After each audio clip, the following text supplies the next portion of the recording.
নমস্কার বন্ধুরা, স্বাগত আমার আরেকটি নতুন ভিডিওতে। আজকে তোমাদের সাথে শেয়ার করব কালীঘাট কেওড়াতলা মহাশ্মশানের ঠিকই পাশে কৃষ্ণকালী মায়ের মন্দির।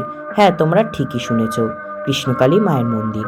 ইনি হলো বিশ্বের এমন এক ব্যতিক্রম কালী, যার এক হাতে কৃষ্ণের বাঁশি আর এক হাতে কেওড়াতলা মহাশ্মশানের পঞ্চমুণ্ডী আসনে বসে কৃষ্ণকালী মায়ের মূর্তিতে প্রাণ প্রতিষ্ঠা করেছিলেন। এখানে প্রতিদিন জাতপাত ঘটে অলৌকিক ঘটনায়। প্রতি সন্ধ্যায় নাকি মা এখানে ভক্তদের বোঝানোর উদ্দেশ্যে বাঁশি বা নূপুরের শব্দ শোনান। কেওড়াতলা শ্মশানের ঠিক পাশে মন্দিরে যেখানে মা দণ্ডায়মান, উক্ত বর্গাকার বেদি গহ্বরের মধ্যে ঘাতে মৃত্যু চণ্ডালের মাথা, গোক্র সাপের কাটা মস্তক, এছাড়া বানর, শিয়াল এবং নেউলের কাটা মুন্ডু একত্রে তন্ত্রমন্ত্রে স্থাপন করে তৈরি হলো ভয়ঙ্কর জাগ্রত শক্তিশালী পঞ্চমুণ্ডীর আসন। এরপর শুরু হলো মাতৃ সাধনা, আনন্দ ঋষির পরীক্ষা।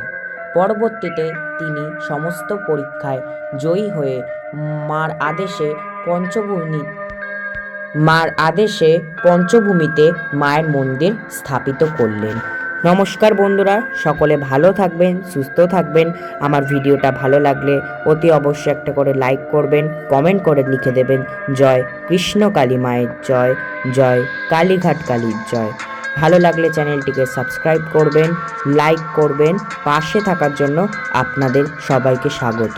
এমনি নিত্য নতুন ভিডিও পাওয়ার জন্য অতি অবশ্য আমাকে তোমরা কমেন্ট করে জানাতে পারো, এবং পরবর্তীতে আমি কোন বিষয়ে ভিডিও ছাড়বো সেই বিষয়টাও তোমরা জানাতে পারো। সকলে ভালো থেকো, সুস্থ থেকো। জয় কৃষ্ণকালী মায়ের জয়।